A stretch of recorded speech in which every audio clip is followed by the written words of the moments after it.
ఆంధ్రప్రదేశ్ రాష్ట్ర సమగ్ర అభివృద్ధి కోసం అమరావతిని రాష్ట్ర రాజధానిగా గుర్తిస్తూ స్పష్టమైన స్థిరమైన నిర్ణయంతో ముందుకు సాగడం అత్యవసరమని అభిప్రాయపడుతున్నాం.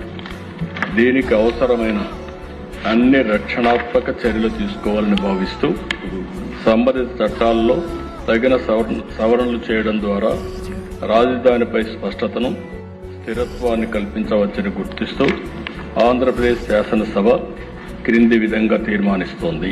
Here by resolve to request the government of India to amend the section 5 of the Andhra Pradesh Reorganization Act 2014 as under A to include the word at Amaravati to subsection 2 of section 5. B to add the words and Amaravati includes the capital city areas notified under Andhra Pradesh Capital Region Development Authority Act 2014 to the explanation to section 5. ఈ తీర్మానాన్ని చర్చించి దీన్ని బలపరచవలసిందిగా సమర్థించవలసిందిగా అందరినీ కోరుకుంటూ సెలవు తీసుకుంటాం.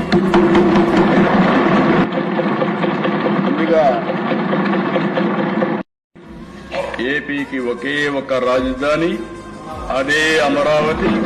ఇదే శాశ్వత రాజధాని. ఇప్పటికే తీర్మానం చేశాం. అసెంబ్లీలో తీర్మానంతో చట్టబద్ధంగా రాజ్యాంగపరంగా అమరావతికి దృఢత్వం వస్తుంది. ఇంకెవ్వరూ టచ్ చేయలేరు. ఇంచు కూడా కదలదు. ఇంచు కూడా కదిలించే పరిస్థితి రాదు. శాశ్వతంగా అమరావతి ద్రోహిగా వైఎస్ఆర్ కాంగ్రెస్ పార్టీ నిలుస్తుంది. నేను విభజన జరిగినప్పుడు బాధపడలేదు కానీ ఈ రాష్ట్రంలో అనుక్షణం కుట్రలు కుతంత్రాలు చేసి తెలుగు జాతి ప్రగతికి అడ్డుపడాలని ప్రయత్నం చేయడం మాత్రం చాలా బాధేస్తుంది.